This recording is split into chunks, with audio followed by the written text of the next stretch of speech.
وفي هذا الإطار سأبدأ بالشهادة لكل متدخل قبل التدخل ديالو باش نقول بأنه certainement votre introduction et votre conférence sera d'une grande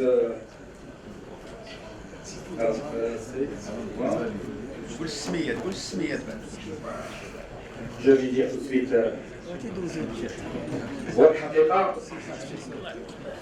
alors on a avec nous dans ce panel, dans ce dernier panel, le professeur Lissan Lamili, le professeur Natas Iblis, le professeur Jay Abdouahab et le professeur Tounsi Saïd.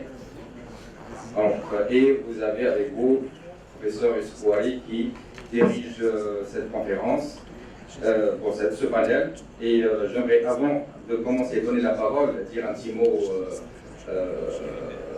par ma Jamaro Rafiq, notre défunt Aziz Blal. Alors, moi je suis physicien.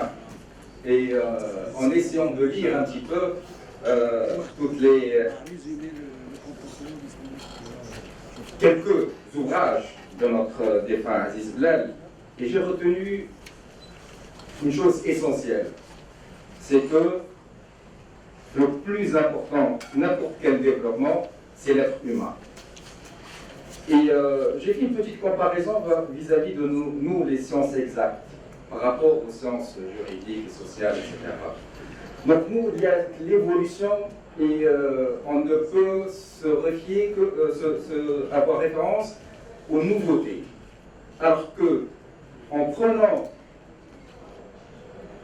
lisant un petit peu ce qu'a fait Aziz Blal, je me suis retrouvé en tant que citoyen que les dires sont toujours d'actualité.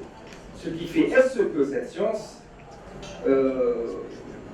n'a pas pu évoluer en toujours se référant, donc les dires des années 60, les dires des années 50, les dires des années 70 sont toujours d'actualité. Il est où le problème?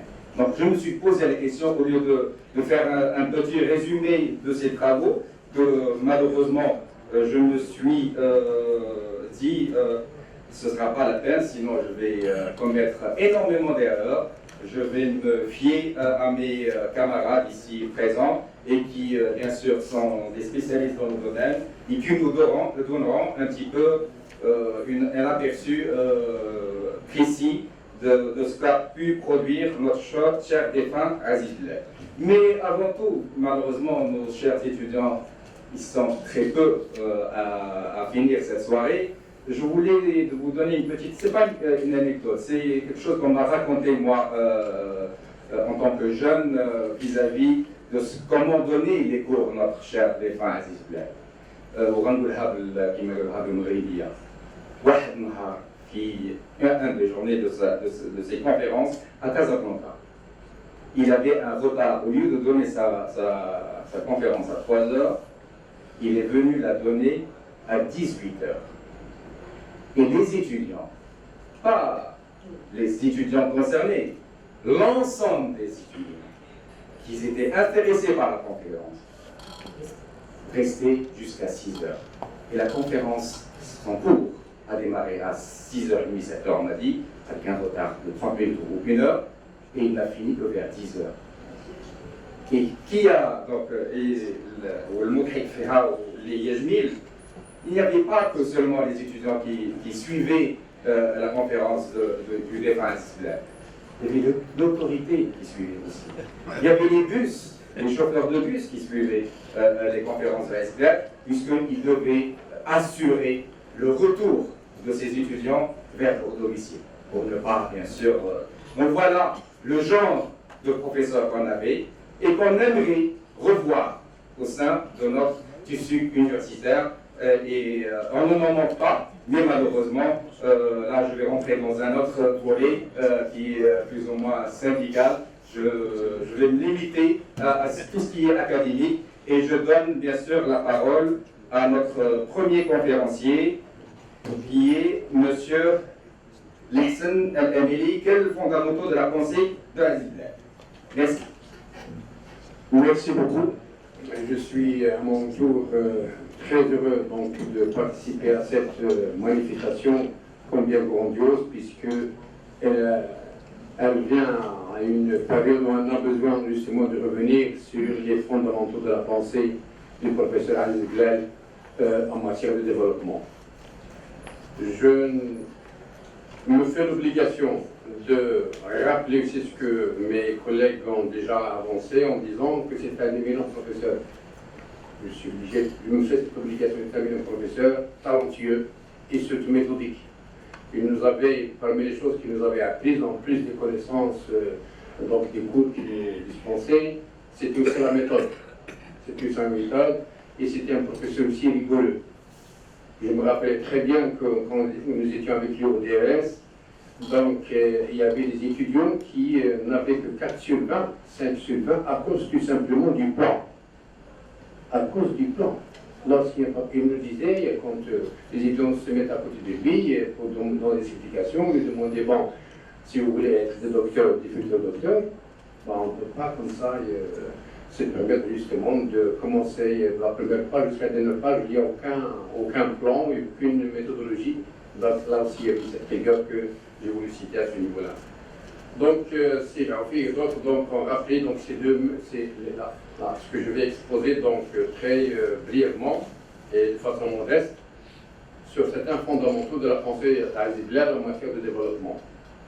Et ces deux ouvrages maîtres qui sont l'investissement au Maroc, 1912-1964, et le facteur non économique, le développement et le facteur non économique.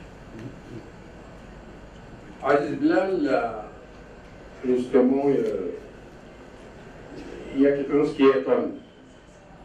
Ça a été déjà auparavant, moi aussi en tant que professeur, je donne un cours sur l'économie de développement dans quelques institutions donc, universitaires, et à chaque année je pose la question sur Aziz Blel et son œuvre. Il n'y a personne qui ne connaît Aziz Blel malheureusement. Donc on se demande, est-ce que c'est la responsabilité des professeurs? Est-ce que c'est la responsabilité des doyens? Est-ce que c'est la responsabilité de n'importe quel responsable? J'en sais rien. Je pense que c'est une responsabilité à laquelle il faut trouver des solutions. Plusieurs décennies après sa production et après sa disparition, on doit se poser la question, qu'est-ce qui reste justement de cette théorie de développement de Aziz Blel? En d'autres termes, est-ce qu'elle est dépassée? Certainement, il y a dans l'air d'aucuns qui justement estiment que Aziz Blel est dépassé. Est-ce c'est le résultat d'une mauvaise lecture de ce qu'a laissé Aziz Blel? Est-ce que c'est la pesanteur idéologique qui pèse lourdement ici et évidemment il ne conduit pas vers un raisonnement scientifique et logique de la chose? Alors qu'il faut justement prendre tout ce qu'a écrit Aziz Blel de façon sereine, de façon calme et essayer de voir ce qui marche encore, il faut le reconnaître scientifiquement, ce qui a marché peu et qu'il faut enrichir pour donner la possibilité aux étudiants d'une nouvelle génération donc de développer un petit peu les idées qui ont été émises par Aziz Blel et dire pourquoi pas ce qui est totalement dépassé, on va dire que c'est dépassé, qu'elle ne peut servir à rien. Alors, la première des questions sur lesquelles je reviens, c'est d'abord la notion de développement, et c'est fondamental. Aziz Blel, dont a repris donc, ça dans un article qui est paru donc, au VSM en 1984, où il donne une définition que je trouve très riche et très pertinente. Dans les définitions que je donne à mes étudiants, il y a plusieurs définitions que plusieurs auteurs ont données depuis X temps. Mais là, j'ai trouvé sincèrement que celle qu'a donnée Aziz Blel est une définition, je ne dirais pas complète, parce que là, je serais peut-être un petit peu loin de la réalité, et ce serait de ma part faux. Donc je dirais que c'est une définition pertinente où il voit que le développement est un processus d'élargissement du site, d'élargissement cumulatif et continu de la production, englobant l'ensemble des secteurs économiques à la suite de modifications structurelles profondes, permettant la mise à jour de forces et de mécanismes internes Et il dit bien, j'insiste là-dessus, c'est lui qui parle, la mise à jour des forces et du mécanisme interne d'accumulation et de progrès. Une définition. Qu'est-ce que vous voulez mieux que ça? Donc là, Azibla savait très bien que le développement, on ne peut pas parler de développement si celui-ci ne concerne que certains secteurs. Et dans sa thèse, tout le monde l'a dit, il avait parlé du secteur du sous-investissement, du secteur de l'investissement privilégié. Question, est-ce que ce qu'a dit Blal il y a plusieurs années, est-ce qu'on ne le trouve pas ici? Donc au moins dans une certaine proportion. Est-ce que nous n'avons pas aussi aujourd'hui des secteurs de sous-investissement et des secteurs d'investissement privilégiés? Quand on voit que l'agriculture aujourd'hui, qui pèse entre 15 et 10% avec tous ces problèmes, ne bénéficie que de 5% du financement bancaire, là, on comprend très bien qu'il continue à être un secteur de sous-investissement.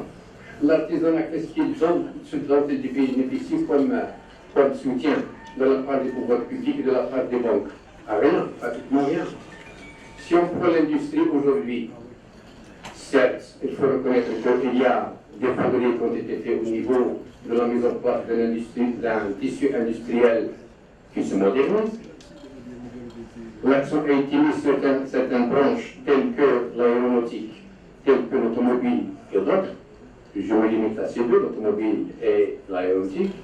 C'est bien de développer ça. Mais quand on donne des statistiques, on dit que le Maroc a exporté tant de milliards dans les deux secteurs. On oublie souvent, malheureusement, qu'il s'agit des exportations de Renault et de Peugeot. C'est pas du Maroc. Justement, c'est cette fiction juridique qui fait que lorsque l'entreprise est domicile dans un pays, elle est considérée comme une entreprise marocaine. Mais le capital, attention, donc, il ne nous appartient pas. Ce n'est pas des nationaux, ce n'est pas le capital national. Et là, vous allez me dire pourquoi, qu'est-ce qui fait problème? Oui, il y a problème. Quand l'essentiel du capital industriel est entre les mains des grandes sociétés internationales, elles sont libres de quitter quand elles veulent. Je ne sais pas si vous vous rappelez, il y avait quelques petits pertes d'achoppement entre le Maroc et l'Algérie, avec plus eux-mêmes à un moment donné qui menaçaient de prendre le Renault et l'amener en Algérie. Vous allez me dire peut-être qu'il le fait, mais en tout cas, le risque est là. Le risque est là. Nous souhaitons à ce qu'il y ait quand même le maximum de capitaux nationaux qui vont développer de richesses dans l'industrie et pourquoi pas. Là, quand on voit aussi en matière de financement, le financement de l'industrie vient en troisième ou quatrième position. Ce sont les secteurs des services, c'est le commerce et les secteurs qui ne produisent pas de grande valeur qui sont les mieux financés. Et nous connaissons très bien la fragilité du système bancaire. Bon, même si le financement augmente d'année en année, mais on voit très bien, si on fait une analyse très profonde de la structure du financement, il y a à boire et manger pour voir comment le capital est orienté. Une des questions que justement a posé comme condition lorsqu'il discute de l'investissement. L'investissement, facteur central du processus du développement. Bien sûr que l'investissement est un facteur central parce que c'est lui qui va créer de la valeur et c'est celui qui va créer de l'emploi.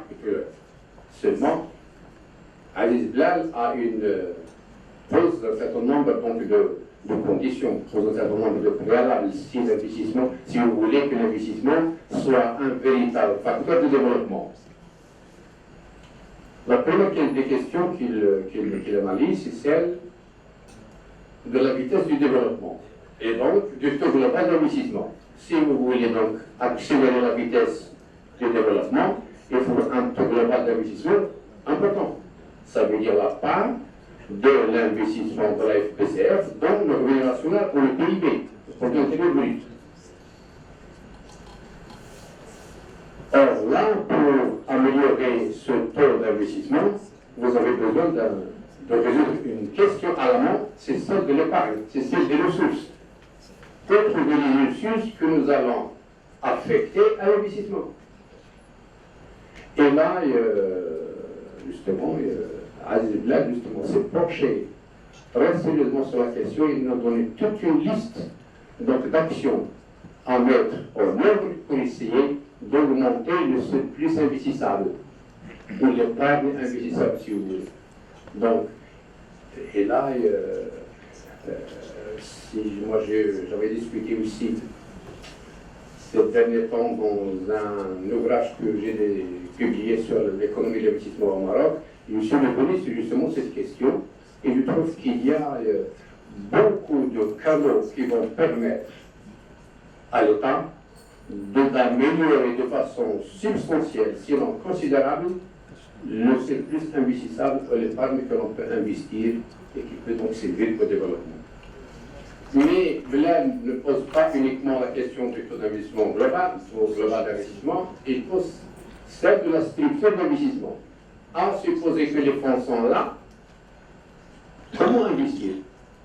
Quelle sera la structure d'investissement? Où vous allez orienter le capital? Et c'est une question très importante. Je vais résumer, je vais mettre l'accent sur quelques petites idées. Il y a une question qu'il a beaucoup discutée, c'est celle de la répartition entre les investissements d'infrastructure et les investissements directement productifs.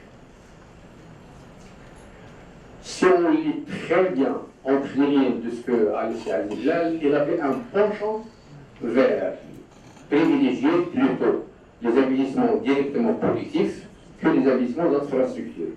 Moi, personnellement, je comprends ça qu'à l'époque, évidemment, la production nationale était très faible. Il s'est dit que peut-être les investissements d'infrastructure, on va continuer, mais on doit donner quand même un peu plus de chances pour développer les investissements directement productifs, pour produire la production, pour améliorer les revenus, etc. Et laisser une partie justement à réinvestir. Dans sa construction relative à la question de développement, Aziz Bilal aussi donc, pense qu'il doit y avoir un intérêt qui doit être accordé aux industries de base. Parce que les industries de base, ça a été évoqué par notre dernière vie, les industries de base, elles ont cette capacité, cette possibilité d'avoir des effets d'induction et de multiplication très larges. Donc, elles vont entraîner d'autres investissements en amont et en aval. Donc, et ça, c'est fondamental. Bilal ne s'est pas arrêté là. Il a discuté aussi la question du choix des investissements donc, qui donnent le maximum d'effets multiplicateurs. Je suis en train de résumer. La énième question, c'est la question de l'efficacité de l'investissement. Même si vous avez reçu le taux global d'investissement et le choix d'orientation du capital, il faut essayer de se pencher sur la question de l'efficacité de l'investissement. Une petite insertion. Nous savons très bien que pendant ces dernières années, une vingtaine dernières années, le taux d'investissement global au Maroc était très élevé, entre 29 et 30%. Et pourtant, l'ICOR était élevé. L'ICOR, l'indice qui nous donne, c'est l'inverse de l'efficacité marginale du capital. C'est la variation donc, du capital par rapport à la variation de la production. C'est très élevé par rapport à d'autres pays. Donc voilà le problème d'efficacité de l'investissement. Pourquoi justement l'ICOR a été élevé? Et bien tout simplement, il fallait étudier la structure de l'investissement, où sont les investissements, et comment ils sont évalués les investissements d'abord au préalable, donc l'évaluation préalable des investissements, et puis une minute.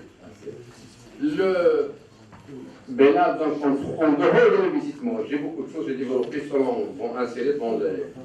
Il y a la question de la prévalence de l'État, et ça a été souligné. C'est l'État qui doit conduire le développement. Par l'expérience internationale et même nationale, c'est l'État qui est seul représentant de la collectivité qui a une possibilité de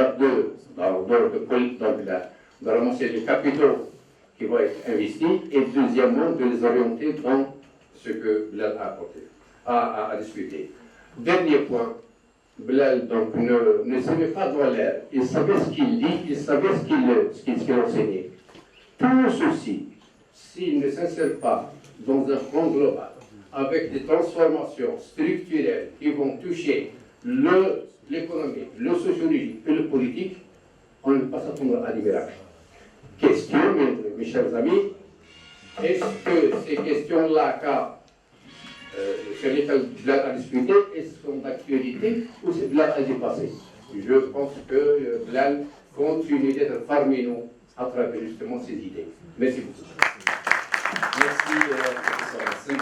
Réponse rapide d'un résumé, théorie dépassée ou pas. Je ne crois pas, vu que, comme l'a dit tout à l'heure notre cher camarade Sderi, c'est que le fondement de sa pensée était par rapport à l'existence et l'actualité de son peuple, le temps des années 60, 70, 80, avant sa mort 82. Donc ce qui fait, si aujourd'hui on est encore en train de prendre référence à Hezbollah, ça veut dire qu'il était prévisionniste plus que on le croyait. Donc voilà pour répondre. Mais sinon, par rapport à l'industrie, comme ça a été dit tout à l'heure, automobile et aviation, au niveau industriel pur, on a un autre mot à dire, mais bon, le temps ne le permet pas aujourd'hui. Merci. Donc je passe directement à notre cher professeur Al-Abbasi Adris. Merci beaucoup. Et je rappelle, Les 10 minutes, parfait, on est 18h13. Alors, mesdames, messieurs, bonsoir. J'aimerais évidemment, sans aucun doute, remercier notre cher collègue et professeur Cédric d'avoir bien voulu m'associer à cet hommage. Alors, très rapidement, je situe un petit peu comment est-ce que j'ai dimensionné ma présentation qui est la mienne. Il y a une bonne quinzaine d'années, on m'avait invité à un hommage en l'honneur du professeur Blal. À l'époque, c'était les étudiants de la fac de Hassan II. Mais j'ai intervenu pour 2 minutes. J'étais un jeune professeur qui venait d'intégrer la fac de Marrakech, c'était en 1992, 93. Et donc, mais ce n'était pas l'aspect purement économique. C'était quels sont les grands enseignements à tirer des travaux de Feu Ali. Et pour faire le travail que je suis en train de faire pour vous ce soir, j'ai été dans l'obligation de revisiter un petit peu ce que j'allais raconter à ceux qui ont l'habitude d'écouter ce genre d'hommage sur des travaux qui, eux, n'ont pas changé. On est en train de me demander de traiter de travaux de Stéphane, sachant que le dernier travail a été écrit en 1980. Et entre 1980 et aujourd'hui, il y a eu tellement d'écrits et de revisites de ces travaux. Y a-t-il des choses nouvelles? Et sans aucun doute. Et c'est le propre d'un travail, ou plutôt d'un penseur.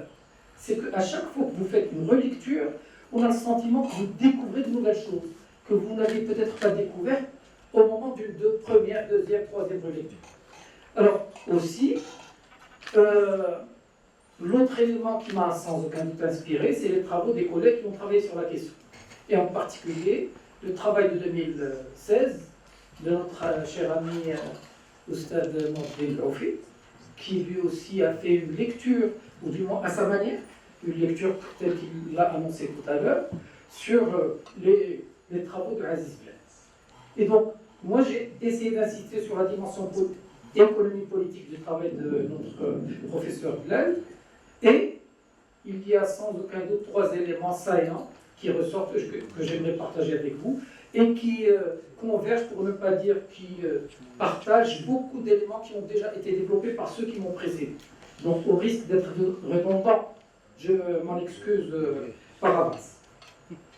Alors ces 3 dimensions sont essentielles à l'héritage intellectuel de professeur Aziz. Et comme je le disais tout de suite, ils convergent. Le premier héritage qui ressort, alors je l'ai dimensionné au travers des différents travaux successifs qu'il a réalisés. Le premier, c'est le fameux travail de thèse. Ça, on doit se rappeler cela, c'est la première thèse d'État au Maroc. Donc c'est une première. Première thèse d'État qui a été réalisée. Il veut dire au-delà du Maroc. Et dans ce cas de figure, on est en train de parler, et la publication a été faite en 19... Alors, on est sur plusieurs dates. La thèse d'État, plus la publication sous forme d'ouvrage. Et donc, le premier travail, je l'ai intitulé « Une évaluation de l'économie coloniale ». Et ce qui importe dans le premier travail, c'est davantage, non pas le premier intitulé, mais plutôt le sous-intitulé du travail. L'intitulé de la thèse de notre cher professeur, c'était l'investissement au Maroc, 1912-1964. Et ce qui est peut-être encore plus important que l'investissement lui-même, c'est la deuxième partie, ou du moins le sous-titre. Et ces enseignements, là je parle d'un C qui est possessif, en matière de développement économique. Et donc c'est une leçon, j'allais dire, d'économie de développement, je mets ça entre guillemets, pour ceux qui ont lu, relu, revisité, etc., son travail de thèse. Et il insiste sur un certain nombre d'éléments qui sont aujourd'hui, qui font date, et qui sont toujours d'actualité à la lecture et relecture de cela. Alors, Aziz Blal a développé le concept qu'on retrouvait un petit peu à l'époque dans la littérature, mais il en a fait son cheval de bataille, en l'occurrence, une croissance estropiée. Et sans aucun doute, cette logique de croissance estropiée, on la retrouve aujourd'hui. Non inclusive, etc. Peut-être on la traduit autrement, mais elle est quelque part là. Évidemment, il qualifie cette croissance estropiée, ce qu'on n'a pas connu de développement durable, etc., et qu'on a connu essentiellement une croissance estropiée, dans le sens où elle servait essentiellement l'économie de la métropole dominante, avec le fameux concept qui a été développé par les autres collègues qui m'ont précédé, la question de la satellisation économique. Et dans le travail, Feu Aziz Blal nous offre une perspective claire sur les 50 années de colonisation et essentiellement, il a mis l'accent sur les mécanismes de domination économique qui ont entravé à l'époque et qui ont continué dans certains cas de figure à entraver le développement du cas qui est le nôtre. Alors, dans cette fameuse analyse, il y a un certain nombre de concepts qui ont été développés et qui ont aujourd'hui été repris par le monde académique, économiquement parlant, avec une terminologie nouvelle, mais qui est toujours d'actualité. On a traduit cela autrement. Et là, je fais allusion à un certain nombre de concepts, les effets d'entraînement ou entraînant, lui, il les appelait les effets entraînants. Aujourd'hui, on parle davantage des effets d'entraînement. Les effets inducteurs, c'est des concepts qu'on utilise aujourd'hui à longueur de journée. Vous étiez en train de parler de surplus potentiel, le potentiel humain, la maximisation des effets multiplicatifs de l'investissement, etc., qu'on retrouve aujourd'hui dans toute la littérature économique, traduit autrement, avec un nouveau jargon. Ça, c'était par rapport au premier élément saillant, à mon sens, qu'on doit retenir et extraire de l'œuvre de Feu Aziz Blal. Le deuxième élément, à mon sens, c'est peut-être la deuxième dimension de l'ouvrage, les enseignements en termes d'économie de développement. Et c'est l'économie du développement. Sans aucun doute, il est considéré parmi les pionniers, l'un des pionniers dans le domaine de l'économie du développement. Il y a eu des avancées majeures, des apports majeurs, le plaçant comme un véritable théoricien du développement. Ça, c'est important. Pas uniquement un praticien, mais également un théoricien du développement. Alors, n'oubliez pas, le travail qu'il a élaboré, c'est un travail qui a été monté dans les années 60 et qui a aujourd'hui, avec une relecture qu'on peut faire aujourd'hui, est d'une actualité saisissante. On a le sentiment qu'il n'a pas perdu de sa verve en termes d'intérêt.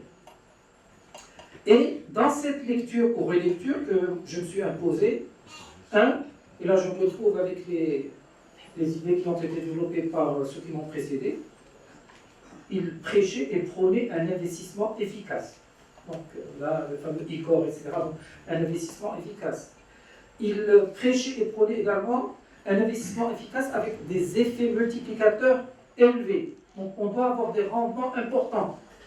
Un rôle, c'est important, et là j'insiste là-dessus, il n'y a pas eu de développement avec un secteur privé dominant. Et donc, il a prêché et prôné pour un rôle dominant du secteur public. Les grandes orientations doivent venir du secteur public, et sans aucun doute, je veux dire, le volet politique, c'est des institutions démocratiques, gouvernance, etc., qui vont avec, dotées de larges attributions économiques et sociales, mais également avec un capital humain qui puisse gérer ces institutions, pour ne pas tomber dans certains travers que nous avons aujourd'hui, avec des institutions qui peuvent exister, mais nous n'avons pas le capital humain pour les gérer. Alors, ces idées-là, la question de la justice sociale est toujours d'actualité. Ces idées continuent d'inspirer les politiques de développement, et encore une fois, elles sont d'une pertinence incontestable dans le contexte actuel. La troisième idée, c'est tout ce qui est non économique.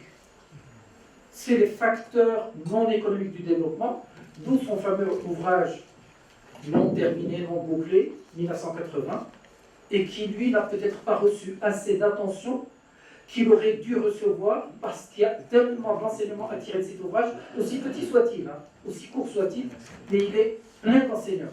Et je pense qu'on n'a pas encore fait un travail de déblayage de l'ensemble des enseignements à tirer de ce travail de recherche.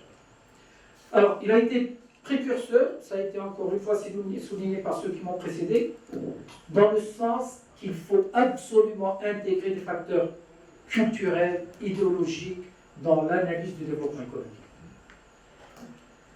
Alors, évidemment, à l'époque, il critiquait les théories dominantes basées sur le plan de rattrapage économique, tel que ça a été souligné par notre professeur Rofi, et il a proposé une conception beaucoup plus large du développement. Et là, se reprendre la définition qui a été évoquée par notre collègue à ma droite, sur la définition même qui a été attribuée au développement économique par ces lettres, c'est avec quoi je pense que il a redéfini ce qu'aurait dû être le développement économique en tant que tel. Enfin, alors je ne vais pas m'attarder, j'ai d'autres éléments à vous développer. Non, c'est bon, j'essaie de respecter les... Alors, sans aucun doute, la vie et l'œuvre sont indissociables de Feu Blair, et sa vie et son œuvre. Là, évidemment, je me suis attaqué essentiellement à son travail d'œuvre, j'allais dire. Mais les deux constituent sans aucun doute, pour nous ici présents et ceux qui ne sont pas présents, un héritage scientifique inestimable. Beaucoup de mes collègues qui m'ont précédé avaient essentiellement insisté sur un élément qui était important, c'est l'analyse rigoureuse.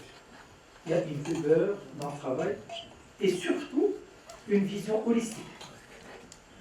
On n'est pas sur une segmentation ou un hiérarchisme, non, c'est un tout. Le développement est avant tout un tout.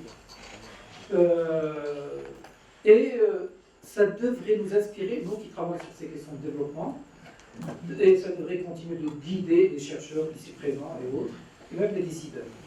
Cette approche holistique est donc par définition multidimensionnelle. On la retrouve dans toute son œuvre. Quelle que soit la perspective que vous preniez la perspective économique, que vous preniez la perspective culturelle, syndicale, politique, etc., elle est omniprésente. Et pour lui, et je bouclerai avec ça, les dimensions scientifiques et politiques n'ont jamais été séparées.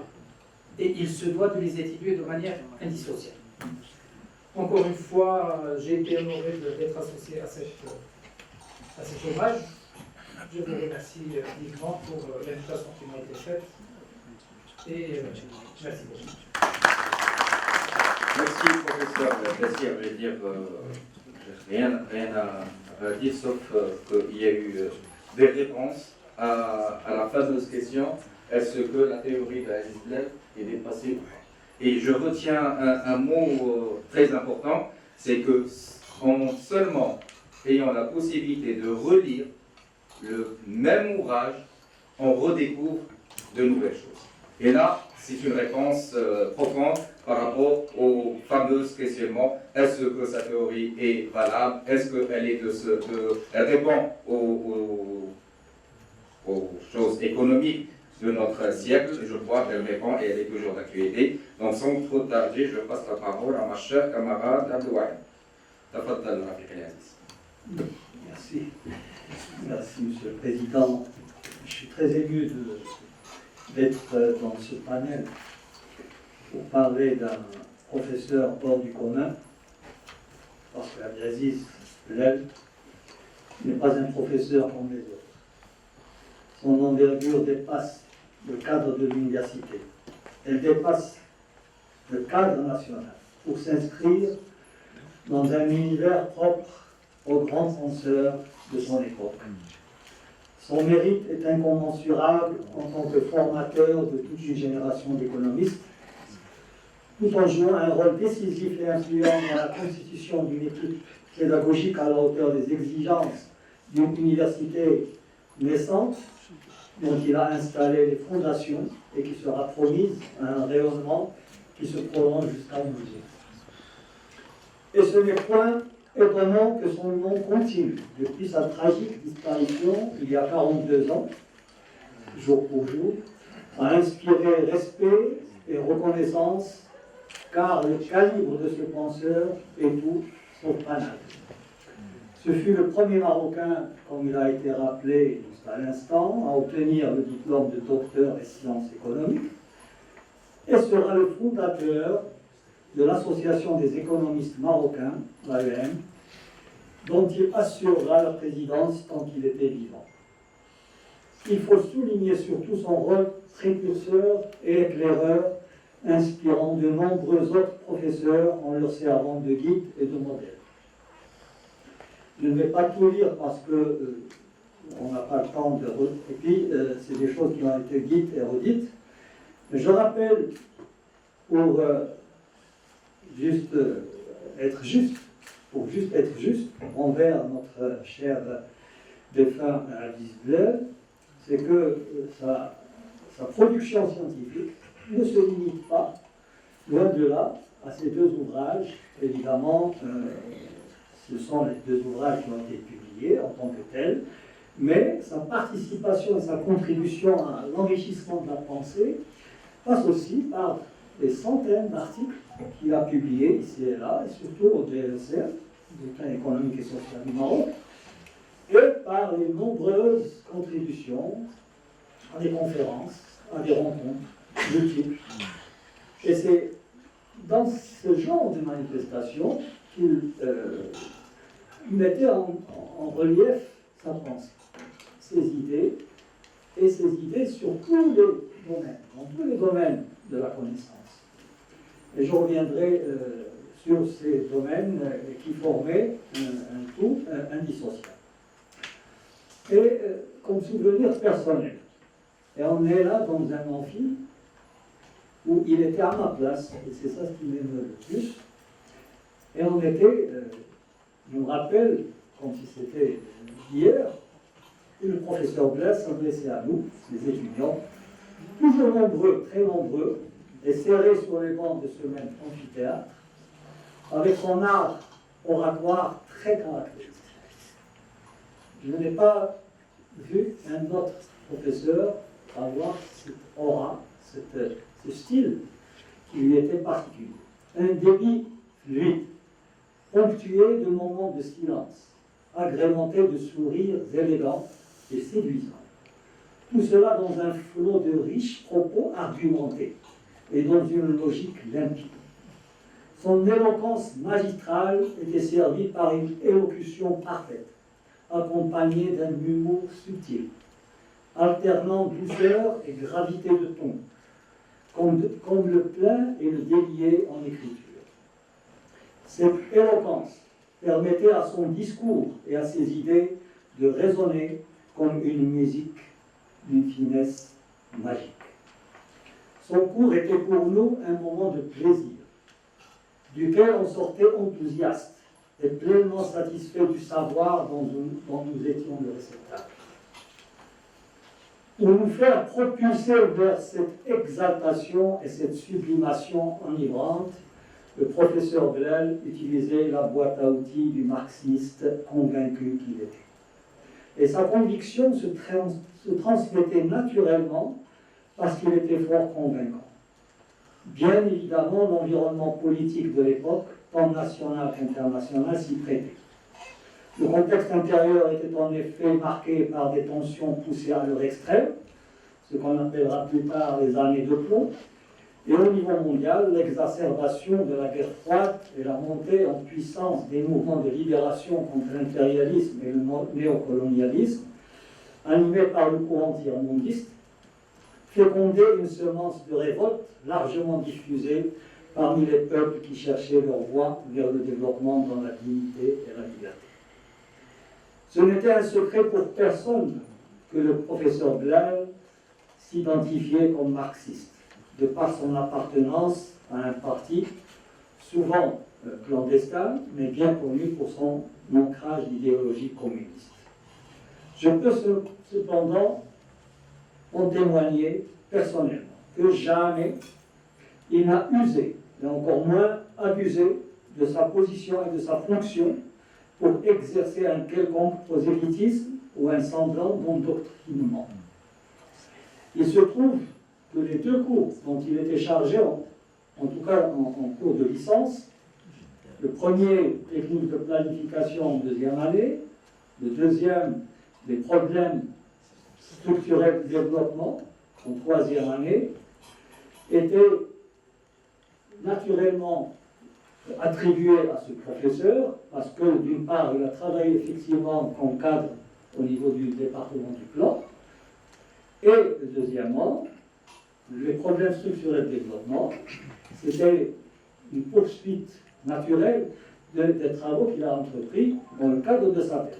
Et donc, ce n'était pas quelque chose de, disons, d'étrange, parce qu'il soit chargé de dispenser ses cours. Alors, j'ai intitulé mon intervention « Le discours et la méthode ». Bon, ça rappelle René Descartes avec son discours de la méthode. Bon, moi j'ai préféré les dissocier, mais globalement, ils sont très liés. Alors, le deuxième volet, je saute des passages pour ne pas, pour respecter le temps imparti. Alors, le deuxième volet que j'ai envisagé de traiter dans cette intervention témoignage est relatif à la méthode d'analyse blérienne. Son premier ouvrage, je dirais plutôt son chef-d'œuvre, est une démonstration magistrale de son art de décrire, d'analyser en profondeur et de dégager les conclusions nécessaires. Alors, pour ce besoin, il a choisi de décortiquer l'investissement réalisé au Maroc durant toute la période du protectorat et pendant les premières années de l'indépendance. Le choix de traiter la problématique du développement à partir de l'investissement n'est pas fortuit. C'est un choix pertinent qui se justifie par le fait que l'investissement est au cœur du développement. Et donc le moteur de développement, c'est l'investissement, comme il a été expliqué et rappelé par mes prédécesseurs. Dans son analyse, et là aussi ça a été rappelé, Blel utilise une méthode fondée sur la multidisciplinarité, invitant à la table de dissection de l'économie et de son évolution, sur plus d'un demi-siècle, autant d'outils que nécessaires, l'objectif étant de comprendre la globalité, mais aussi les ramifications de la problématique du sous-développement. Et conforme à ces principes marxistes, mais sans nécessairement les désigner comme tels, il a fait appel à une panoplie de disciplines différentes mais complémentaires. Ça a été aussi appelé avant l'histoire, la géographie, la science politique, la sociologie, etc. Mais évidemment, son principal instrument, c'est la science économique, dans toutes ses branches, et en particulier la macroéconomie, les finances publiques, les relations extérieures, la comptabilité nationale, etc.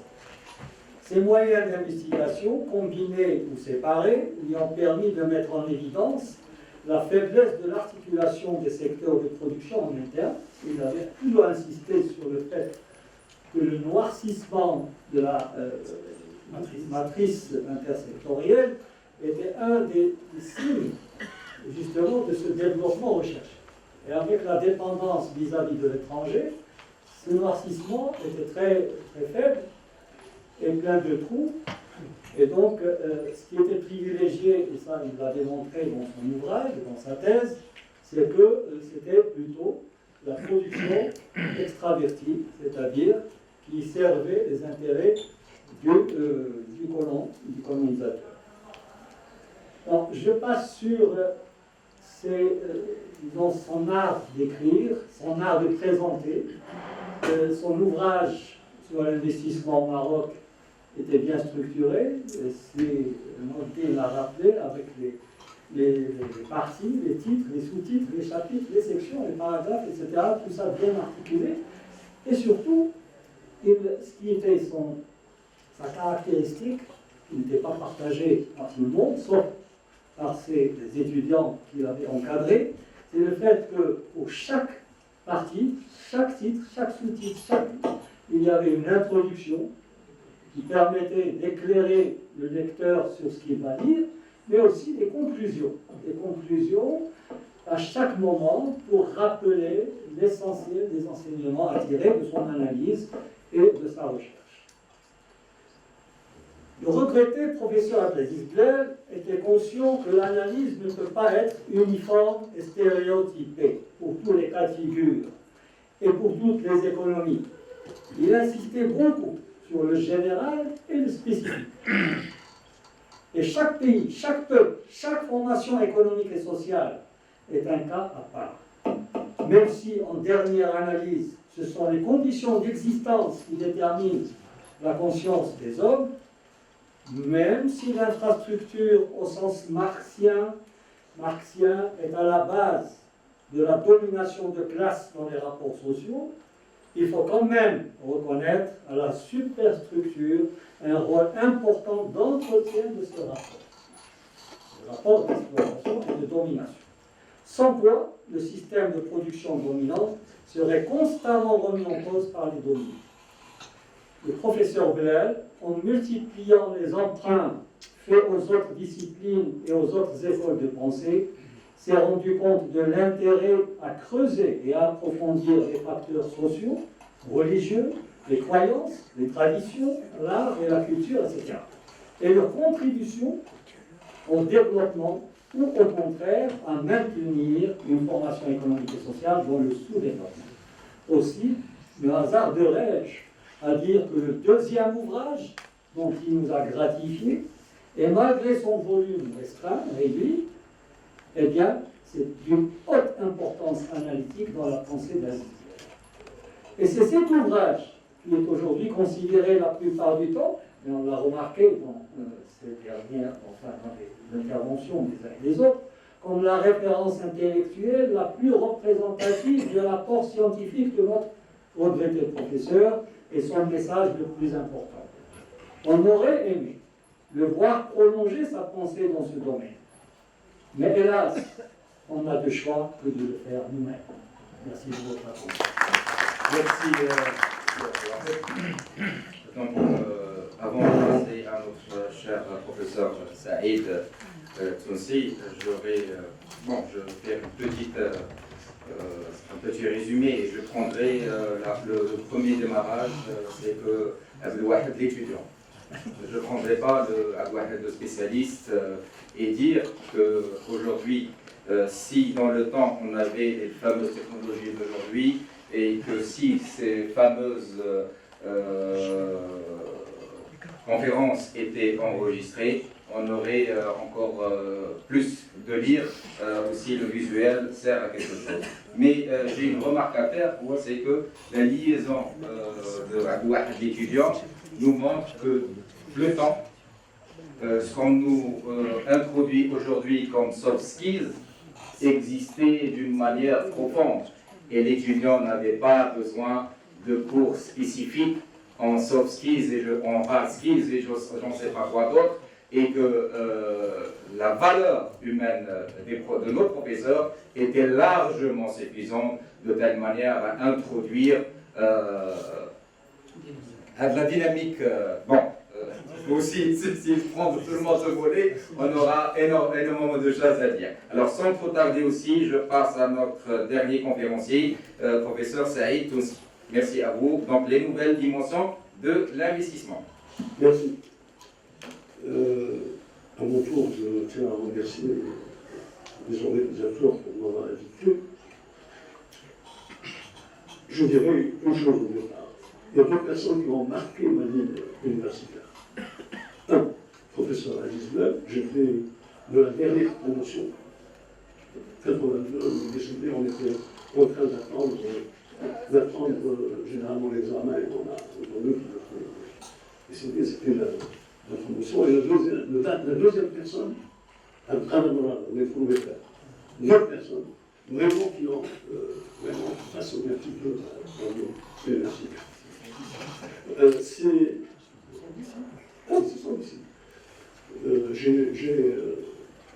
j'étais en deuxième année CES. À l'époque, on a réussi, on était 1000 personnes, il y avait 6 réussites. Moi, je peux témoigner d'une chose, l'intégrité de l'homme d'abord. L'homme intègre, ne cherchez pas à se positionner. Ça, c'est un.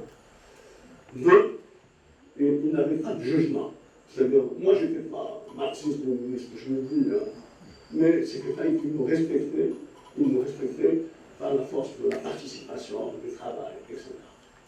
Il faut vous dire, ça, c'est un témoignage qui est essentiel. Alors, moi, si j'ai je ne peux pas répéter ce qui a été dit, si j'ai à résumer, je dirais ceci. Il y a un triptyque. Lorsque on voit un petit peu le parcours et les ouvrages, le triptyque, c'est que la nouvelle stratégie de développement qui prenait devait commencer par la rationalisation des décisions économiques, et ceci en dégageant un surproduit social qu'il faudrait mobiliser au service du développement et enfin établir des critères d'investissement. Je retiens de ce traité. Et si je veux le revisiter en d'autres termes, je dirais que je retiendrai dans des termes, je dirais, des camps, je dirais le rendement du capital, je dirais l'état social, la fonction redistributive à la muserinde, et je dirais les facteurs non économiques déjà. Alors, comme vous l'avez entendu, l'efficacité de l'investissement était un facteur, c'était une discussion importante. Et si Feudel était présent avec nous, regardons un petit peu les services statistiques du taux d'investissement. Nous avons, comme ça a été dit par mes collègues, un des taux d'investissement les plus élevés du monde. Nous sommes classés 3e. La Chine, l'Inde, le Maroc, 32%. Mais avec un faible rendement. Un faible rendement, c'est ce que les économistes disent, appellent du corps, n'est-ce pas? L'efficacité marginale du capital. Et nous sommes à 9,2. La moyenne, généralement, c'est 5,7, 5,4. Il y a un problème.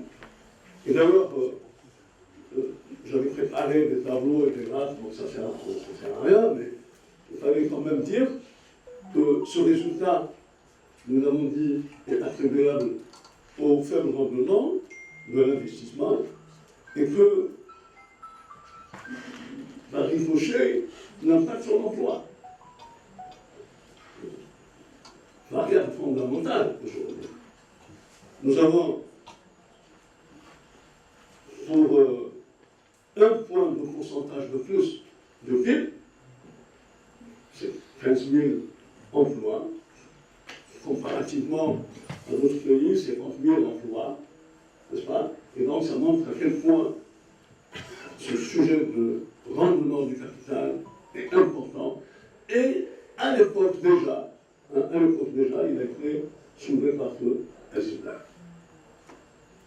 Alors, le rôle de l'État est important. L'intervention de l'État, et d'ailleurs on le voit, contrairement à un discours qui dit pour analyser l'investissement, il faut voir la FBCF, mais moi je dis non. Je dis que la FBCF contient l'investissement des ménages, n'est-ce pas? Pour dire l'investissement privé prend aujourd'hui une proportion de 60%, je pense, parce que lorsque vous analysez la formation brute du capital fixe, il y a à l'intérieur les ménages, par conséquent, l'investissement privé ne fait pas les 60%. L'investisseur fondamental, c'est l'État. C'est clair, c'est net. Alors maintenant, j'ai dit, nous rendement du capital. Et puis j'ai dit, le deuxième moment, c'est ce que j'appelle la réémergence de la fonction redistributive. Il n'y a pas que la fonction de stabilisation, il n'y a pas que les autres fonctions allocatives, comme on dit, mais surtout la fonction redistributive. On est revenu ces derniers temps depuis l'effet de révélation à la Wiesmann Pickett. Hein, l'effet de révélation, puisque après la pandémie, les chocs, les différents chocs, hein, il y a eu un effet de révélation, c'est qu'il y a de la vulnérabilité. Il y a de la vulnérabilité. Et là, le discours de l'État, le discours à partir des différentes finances a changé. On parle de l'État, de la consolidation de l'État social. Bien.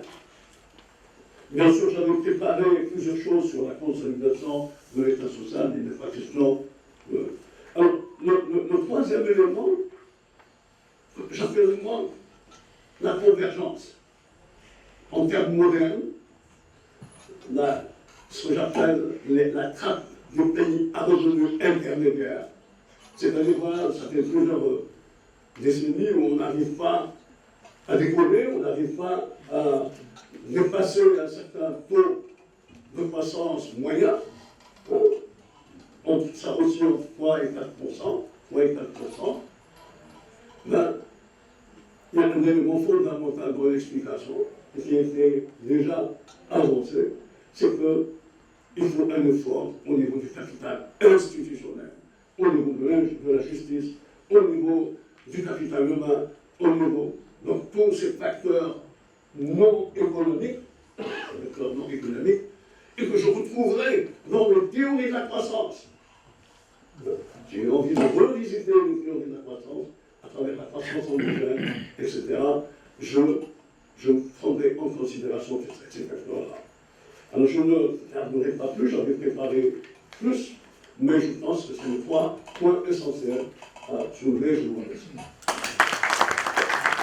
Merci Saïd Founsi pour le respect du temps. Donc notre conférence tire à la fin. Donc je demande à M. Derwish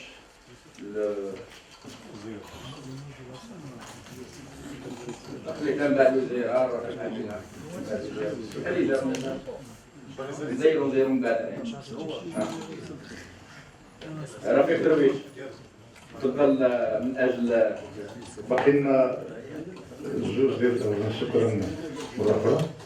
بغيت Merci mes chers conférenciers. On peut rester. لا Là, il y a le fameux آخر فقرة في هذه الندوة العلمية المباركة بحضوركم جميعا.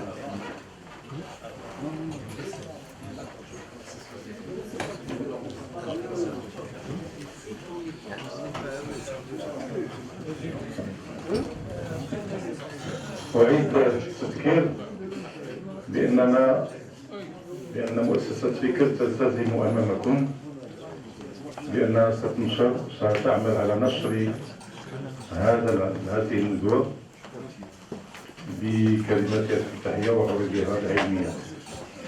لذلك أرجو مرة أخرى من كل الأساتذة أن يمدونا في أقرب وقت عبر البريد الإلكتروني والواتساب بمداخلاتهم، وستنشر الأعمال وسنسلمكم نسخا من العمل. كما أود أن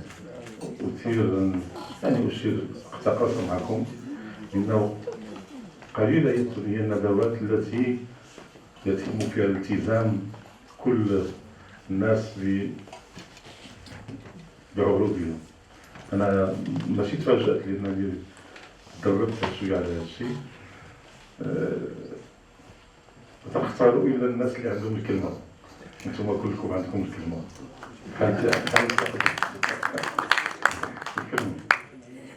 آخر مداخلة وهي من ابن المرحوم الدكتور يوسف بلال الذي كان بودي أن يكون بيننا، لكن تواجده بإثيوبيا في مهمة حالت دون ذلك بعث بمداخلته مصورة، وعاد نختم معكم الجلسة إن شاء الله. شكرا. أهلا وسهلا. شكرا على الدعوة للمساهمة في هذه الموضوع التي تتمحور حول فكرة عزيز بلال، وشكرا لجمعية فكر للتنمية والأستاذ درويش لمن ساهم في تنظيم هذه السنوات، وبالتالي جميع المتدخلين والحضور الكريم. وكما يشير إلى ذلك عنوان اللقاء، وهو عزيز بلال المفكر الاقتصادي والمناضل التقدمي. يمكن ذكر حياة عزيز بلال من عدة نواحي، منها المفكر السياسي، العالم الاقتصادي والمنظر للتنمية، الأستاذ في الجامعة والرفيق في العمل السياسي، المهتم بالشأن الثقافي والفاعل في بناء وعي ثقافي مشترك بين إفريقيا وآسيا وأمريكا. وأود اليوم أن أساهم من منظور مقاربة عزيز بلال للعلوم الاقتصادية ودور هذه العلوم في بناء المجتمع وفي بناء وتوجيه مسلسل التنمية. ولما نقول معنى العلوم الاقتصادية عند عزيز بلال يجب أن نوضح أن العلوم الاقتصادية هي أولا علوم إنسانية، والإنسانية ليس فقط في المعنى المألوف الذي يميز العلوم الإنسانية عن العلوم الطبيعية، وإنما بمعنى أن هذه العلوم في خدمة الإنسان، بل قيمة هذه العلوم تكمن في مبتغاها الأخلاق، وتقاس ليس فقط بمساهمتها المعرفية المحضة، بل تقاس بمدى مساهمتها في تحسين حياة الناس وبخصوص المستضعفين من المجتمع. وهذه المقاربة تختلف عن الموضوع السائد للعلوم الاقتصادية وللعلوم عن العلوم الاجتماعية في الغرب، حيث أن المنتظر من هذه العلوم أن تكون مجردة من الأخلاق، والملخصة في العبارة المشهورة لعالم الاجتماع الألماني ماكس ويبر الذي أتى بمفهوم الحياد الأكسيولوجي أو الحياد الكلينيكي. وكانت الأخلاق توجه عمل عزيز بلال في العلوم الاقتصادية ليس بمنطلق ساذج، بل انطلاقا من مقاربة شمولية دون أي نقص أو خلل في قيمتها المعرفية، بل تبنى على أقصى معايير الصرامة العلمية وأعلى مصادر المعرفة الروحانية. وهذه المقاربة الأخلاقية للمعرفة واضحة في أعماله الاقتصادية، وبالخصوص في كتاب الاستثمار في البلد، وكذلك في كتابه العوامل غير الاقتصادية للتنمية. وفي هذين المؤلفين يأتي عزيز بلال بخلاصات معرفية تبين بأن أقوى عامل اقتصادي للتنمية هو العامل البشري، وأن الاستثمار المكثف في الصحة والتربية والتكوين وتنمية قدرات جميع أفراد المجتمع هي المحرك الأول للاقتصاد القوي، الذي هو في آن واحد يخدم المجتمع برمته وبالخصوص الطبقات المهمشة فيه. والأخلاق لم تكن فقط ركن من أركان الاجتهاد العلمي وإنتاج المعرفة عند عزيز بلال، بل كانت جزء لا يتجزأ من حياته السياسية وعمله النضالي. فمواقفه السياسية كانت كلها موجهة لصياغة وتفعيل سياسة اقتصادية واجتماعية تخدم مصالح الطبقات الشعبية والمتوسطة والمستضعفين من المجتمع. وما يثير الاهتمام في فكر عزيز بلال هو العلاقة الوطيدة بين الانتماء إلى الحضارة الإسلامية من جهة والقدرة على تنظير التنمية من منظور العالم الثالث أو ما يسمى بالجنوب اليوم بالجنوب العالمي من جهة أخرى. وهذا الربط وهو الذي نستخلصه من كتاباته حول الفكر الاقتصادي عند ابن خلدون. وبالخصوص يتطرق عن بلال إلى إشكالية علاقة الاقتصاد بالسياسة في فكر ابن خلدون وإلى كيفية إنتاج الثروات ودور العمل في الإنتاج وتقسيم العمل وإشكالية القيمة الاقتصادية وتحملات الأسعار وعلاقتها بالنمو الاقتصادي. وفي هذا الصدد وفي نقاش مع المؤرخ عبد الله العلوي الذي نقاش نشر في مجلة تلاميذ سنة 1974 كان يؤكد عزيز بلال في مجلة تلاميذ آنذاك كان يؤكد على أهمية قراءة الماضي بشكل مبدع ودراسة التراث بشكل يدفع الحاضر ويخدم المستقبل، أيضا أن تكون هناك قطيعة مع الماضي. وكان ينتقد المقارنة التحديثية المحضة التي تقلل من القيمة الحضارية والثقافية للتاريخ العربي الإسلامي، كما كان يؤكد على أهمية دراسة الماضي وتكامل الإنتاج الفكري والحضاري دون تجاهل التجارب التنموية الأخرى وبالخصوص في آسيا، وهذا من أجل تجديد الطاقات الإبداعية المغربية. واليوم ونحن نشاهد البث المباشر لجرائم الحرب التي ترتكب في حق الشعب الفلسطيني والإبادة الجماعية التي يتعرض لها الفلسطينيون.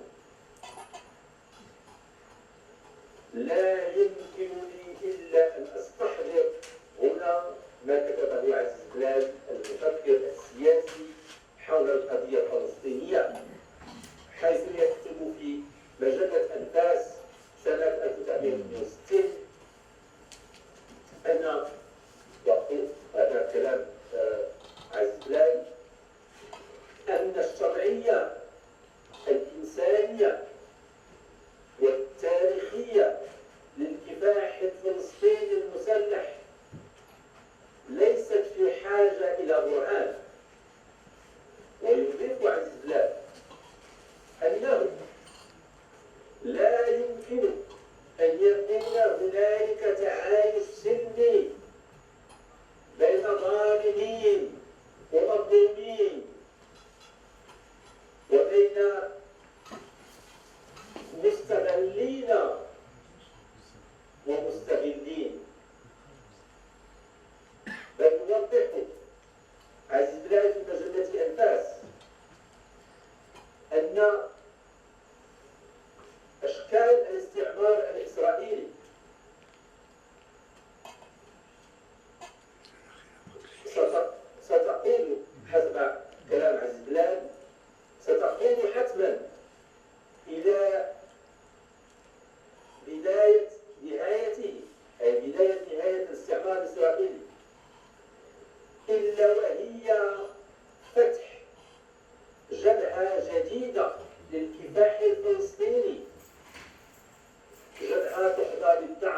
يؤكد عزيز بلال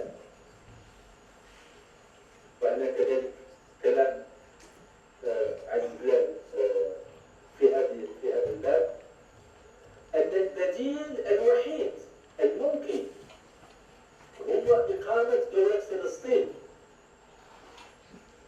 دولة فلسطينية ديمقراطية غير عنصرية يتمتع المواطنون فيها بنفس الحقوق ويعاملون على قدم المساواة بغض النظر عن انتماءاتهم ومعتقداتهم الدينية، وهذا لا يكون ممكنا إلا بتصفية البنيات العنصرية لدولة إسرائيل.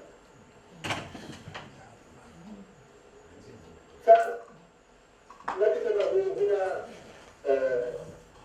عزيز بلال في مجلة أنفاس سنة 1962،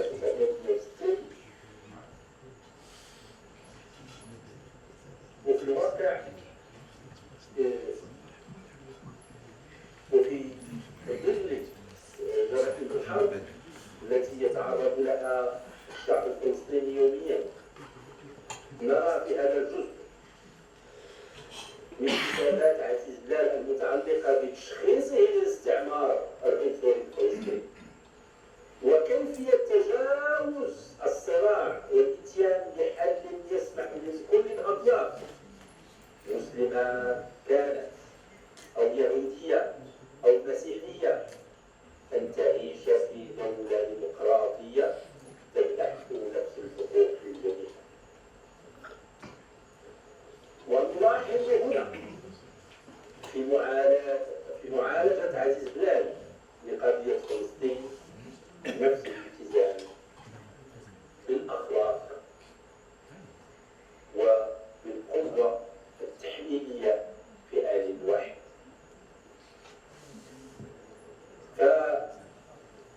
فوصلت حياة عزيز بلال ولا سيما في حياته العلمية والسياسية كانت دائما أخلاق، وهذه ربما من أهم عبار مصالح، وهي إضافة إلى أعماله العلمية وفكره الاقتصادي والسياسي والمجتمعي من الرسالات التي يمكن أن تستخدمنا في حياتنا وفي اختياراتنا في عالمنا. شكرا على انتباهكم.